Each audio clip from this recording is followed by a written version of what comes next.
အားလုံးပဲမင်္ဂလာပါခင်ဗျ။တိရိလင်္ကာတို့ခရီးသွားခြင်း6ရက်မြောက်နေ့ကနေကြိုဆိုပါရခင်ဗျ။ဒီအခု6ရက်နေ့မှာတော့တိရိလင်္ကာရဲ့နာမည်ကြီးဒီအဲလာတဝိုက်မှာရှိတဲ့ဒီ 9H တရားကိုသွားမယ်။ပြီးတော့အဲ့နာမှာပဲရှိတဲ့ဒီ Little Adam Pit ကိုသွားမယ်ပေါ့နော်။အဲ့သွားတဲ့လမ်းမှာပဲဖျားတဆူရှိတဲ့အတွက်ကြောင့်အဲ့ဖျားတဆူကိုဝင်ဖူးမယ်။စောစောကကျွန်တော်ပြောတဲ့အဲ့2နေရာပြီးသွားရင်ကျွန်တော်တန်ခါလာဆိုတဲ့ကမ်းခြေရှိတဲ့နေရာမှာညရင်မှာပဲဖြစ်ပါတယ်ခင်ဗျ။ Nayach Bridge ဆိုတာကဘယ်လိုဟာမျိုးလဲပြီးတော့အဲ့တရားကိုစောက်တဲ့ချိန်မှာပရာလောကသားတွေကူညီခဲ့တယ်ဆိုတာကိုဟုတ်ရဲ့လားပြီးတော့ Ella ဆိုတဲ့ tourist attraction နေရာမှာကောဘာတွေရှိလဲပြီးတော့ကျွန်တော်တို့ဝင်လည်မဲ့ဖျားတဲ့ပွဲတော်ဆိုတာလည်းဘယ်လိုပုံစံမျိုးကျင်းပါလဲအဲ့ဒါတွေသိကြရင်တော့ကျွန်တော်နဲ့တူတူ6ရက်မြောက်ခီးစဉ်ကိုတူတူလိုက်ခဲ့ပါဗျကျွန်တော်တို့ညကတဲတဲ့ Holiday Home ရဲ့ဒီလမ်းထိပ်မှာပေါ့နော်ဒီဆိုင်လေးကိုတွေ့တော့အဲ့ဆိုင်မှာရောင်းတဲ့အသီးအများစုကလည်းကျွန်တော်တို့မြန်မာနိုင်ငံမှာရှိတယ်ဗျာဒါပေမဲ့ထူးထူးဆန်းဆန်းဒီအသီးတစ်ခုကကျွန်တော်တို့နိုင်ငံမှာမရှိလို့သူ့စီကဝယ်ပြီးတော့စားကြည့်တော့တော်ချင်းတဲ့အသီးဗျ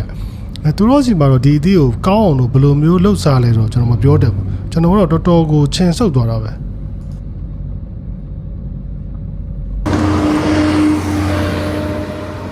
ကျွန်တော်တို့လမ်းမှာတွားရင်းနဲ့ဝင်နေဖျားကပိတ်ရဖြစ်တဲ့အတွက်ကြောင့်ဗျာသူတို့စီမှာလည်းလူတွေအများကြီးဖျားဘူးလာကြတာဗျဖျားဘူးလာကြတယ်ပြီးတော့တစ်ခုကအဲ့ဒီဖျားကလည်းတောင်ပေါ်လေးမှာရှိတာရှိတော့အခုလိုမျိုးဒီတောင်တက်လမ်းတွေကိုကွဲဝိုက်တက်ရင်းနဲ့ဖျားဘူးတွေကလည်းအရမ်းများတော့လမ်းမှာကားတော်ပိတ်ပြီးတော့အဲ့ဒီမှာနေကျွန်တော်တို့တော်အချိန်ကြာသွားတယ်ခင်ဗျအဲ့ဒီဖျားကိုရောက်ရင်းနဲ့နည်းနည်းထူးဆန်းတာလေးတစ်ခုတွေ့တာကအဲ့ဒီမှာသူတို့ဒီတရားထိုင်မဲ့အချိန်တွေကိုသူတို့ရေးထားတယ်ပေါ့နော်ဘယ်ရက်မှာဘယ်ချိန်ထိုင်မယ်ထိုင်ပြီးသွားရင်အဲ့ဒီမှာအမေးဖြေခံတာကတော့ဘယ်ရက်တွေပါမယ်မပါဘူးပေါ့နော်အဲ့လိုမျိုးလုပ်တဲ့တိုးလေးတွေလုပ်ထားတာကိုတွေ့တယ်ဗျ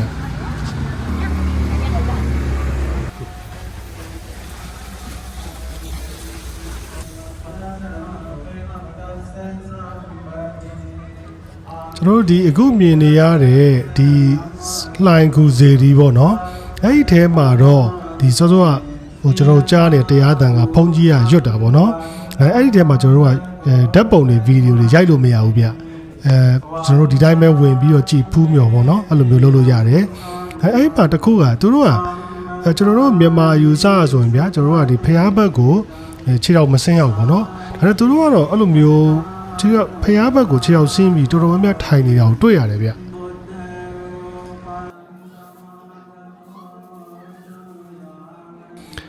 ကျွန်တော်တို့အခုမြင်နေရတာလေကျွန်တော်တို့မြန်မာပြည်ရဲ့ဖျားဆောင်နှန်းအနေနဲ့တော်တော်တူတယ်ဗျသူတို့ဖျားရဲ့ဒီဗုဒ္ဓဝင်နေအဲ့လိုမျိုးစာအုပ်တွေကိုအဲ့ဒီမှာရောင်းနေတယ်ပေါ့နော်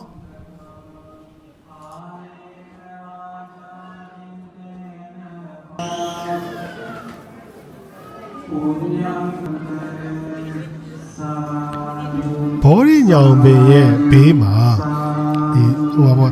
ဒီတဲခင်းထားတယ်ပေါ့နော်အဲ့တဲပေါ်မှာခြေပလာနဲ့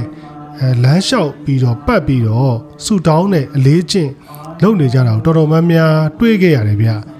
ကျွန်တော်မသိတာလားတော့မသိဘူးပေါ့ကျွန်တော်တို့မြန်မာနိုင်ငံမှာတော့အဲ့လိုမျိုးအလေးကျင့်ရှိတယ်လို့တော့မထင်ဘူးဗျ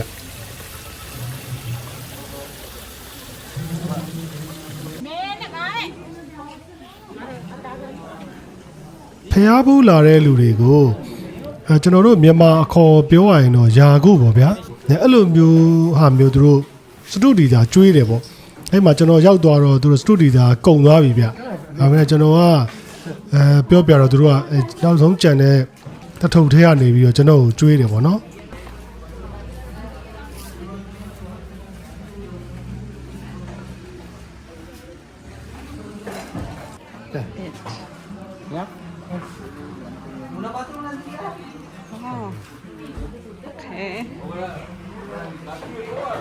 လက်ဖက်နံလေးမှုင်းတာ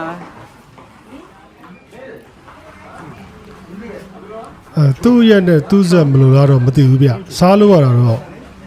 တော်တော်ကိုအရသာရှိတယ်ခင်ဗျ Can you give me some?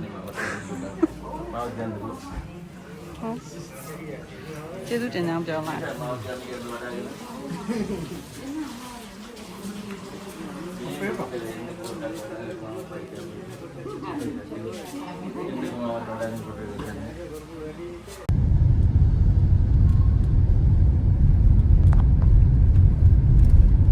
အခုကျွန်တော်တို့ဖျားဖူးပြီးသွားတဲ့အချိန်မှာအဲလာဆိုတဲ့နေရာကိုလာနေတာပေါ့နော်ဒါအခုမြင်ခွင့်ရတော့ဒါအဲလာရဲ့ဒါမျိုးရဲလမ်းပေါ့နော်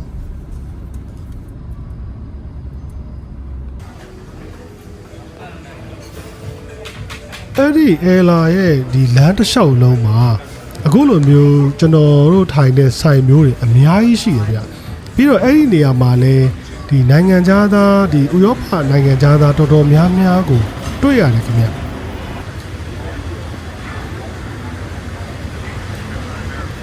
သူ့ရဲ့အစားအသောက်တွေက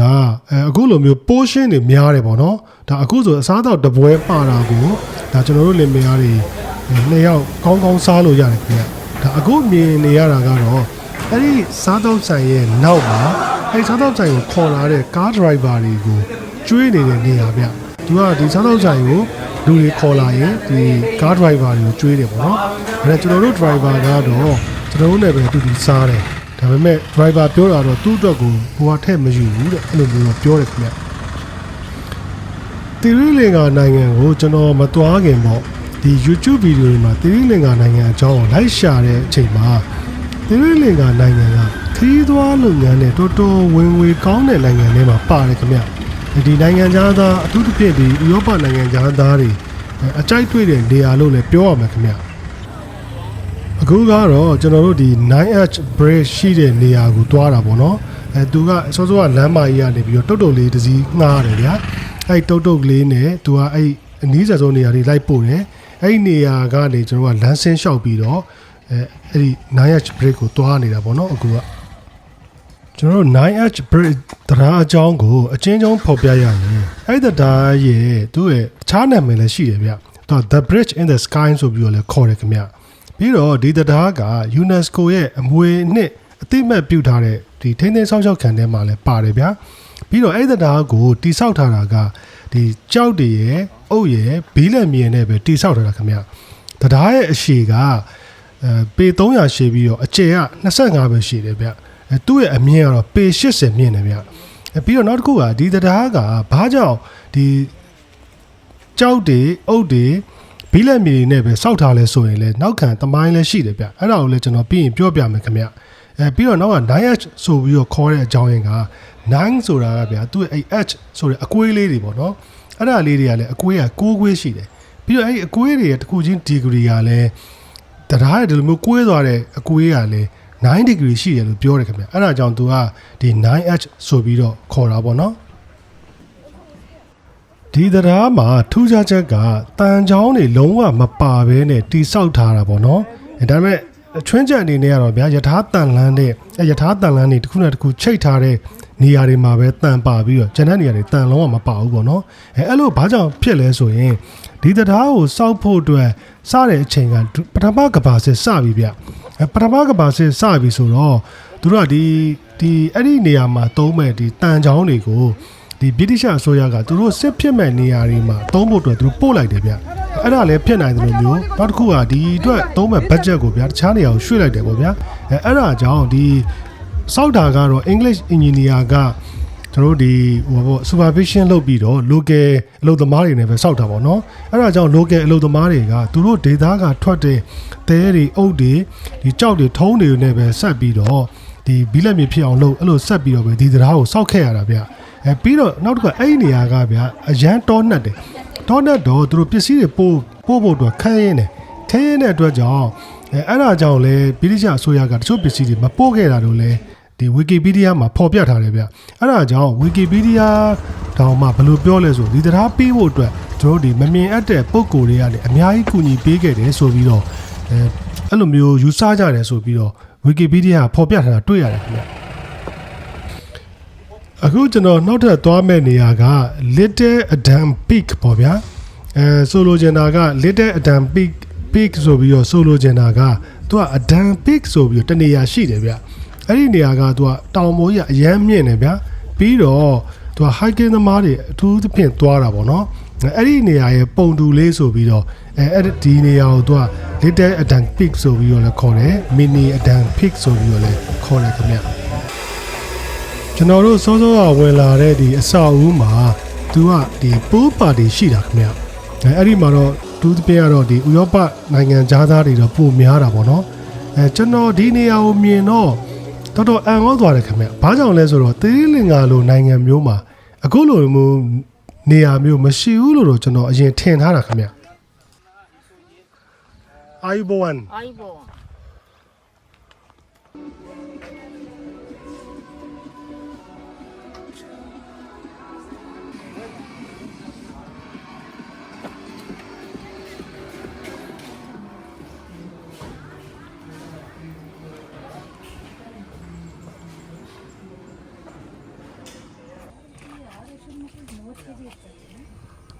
ရှူခင်းတွေကတော့တော်ကိုကြည့်လို့ကောင်းတယ်ခင်ဗျအခုကျွန်တော်တို့ဒါအဲ့ဒီရဲ့ Little Adam Peak ရဲ့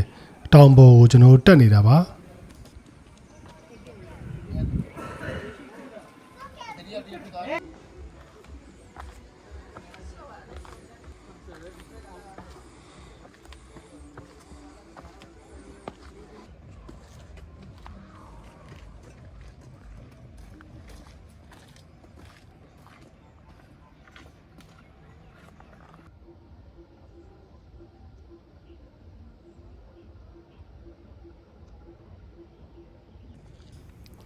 ရှူခင်းတွေကအရန်ကိုလှပြီးတော့ကျွန်တော်တင်မိုးရင်းဘက်ဆိုရင်ဗျာဒီမြူတွေနဲ့ကိုနဲ့ကတသားတည်းဖြစ်ပြီးတော့ဒီကောင်းကင်ကြီးတောင်မှလာထိမလို့တော့ထင်ရတယ်ခင်ဗျ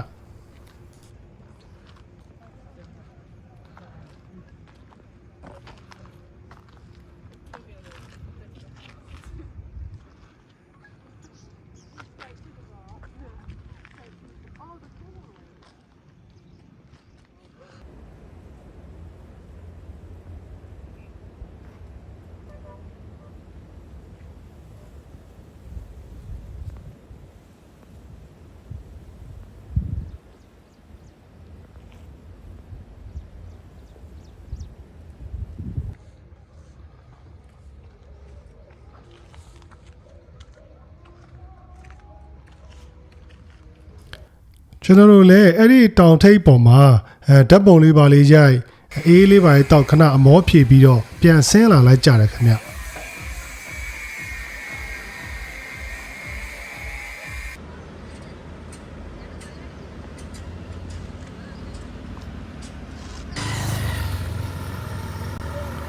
အခုကကျွန်တော်တို့ဒီအဲလာဆိုတဲ့နေရာကနေပြီးတော့တန်ကာလာဆိုတဲ့ကမ်းခြေရှိတဲ့မြို့လေးကိုတွားနေပါပြီခင်ဗျ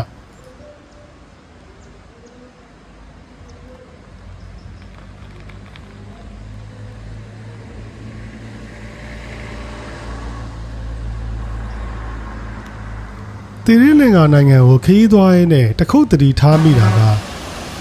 သူတို့ကဒီတောတောင်သဘာဝကိုအမှန်တကယ်ထိမ့်သိမ်းထားတာကိုတွေ့ရတယ်ခင်ဗျသူတို့နိုင်ငံမှာကြည့်လိုက်ရင်အဲ့လိုတစ်ပင်တွေအုပ်ဆိုင်မျိုးတစ်ပင်တွေလည်းအများကြီးရှိတယ်တစ်ပင်တွေရှိတဲ့အတွက်ကြောင့်မိုးကလည်းရွာတယ်ပြီးတော့သဘာဝပတ်ဝန်းကျင်ကအကောင်းတိုင်းကိုကြံတာကိုတွေ့ရတယ်ဒါအခုဆိုကျွန်တော်သွားတဲ့လမ်းမှာပေါ့ဗျာဒီရေတခွန်တွေကလည်းကျွန်တော်တို့ဒီလမ်းဘေးမှာတွေကိုရေတကုံအကြီးကိုရှိနေတာခင်ဗျ။အဲဒီမှာလည်းလူတွေကဆင်းပြီးဓာတ်ပုံရိုက်ကြပါတော့။ရေတကုံကြီးကလည်းတကယ်ကိုအကြီးခင်ဗျ။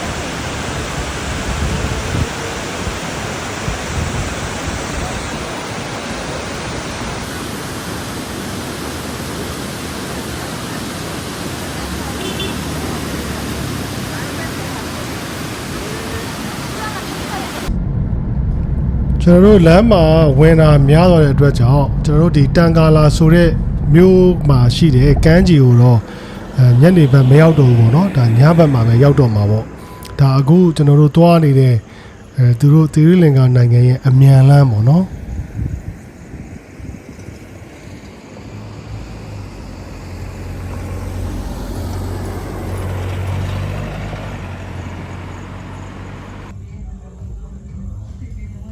အခုကကျွန်တော်တန်ကာလာဆိုတဲ့ကမ်းခြေမြို့လေးကိုရောက်ပါပြီဒီကမ်းခြေမြို့လေးကိုရောက်တော့ကျွန်တော်ဘာလို့သွားသတိရလဲဆိုတော့ ကျွန်တော်တို့ဒီချောင်းသာမှာရှိတဲ့ဟိုလမ်းကြားလေးနဲ့တော်တော်တူတာကိုတွေ့ရတယ်ခင်ဗျ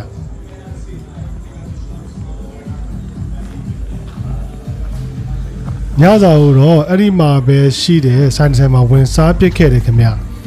သူတို့ကကျွန်းနိုင်ငံဆိုတော့ဗျာပင်လယ်ငါးတွေပေါ်တော့ဒီပင်လယ်ငါးတစ်ပွဲပဲမှာစားလိုက်တယ်ခင်ဗျ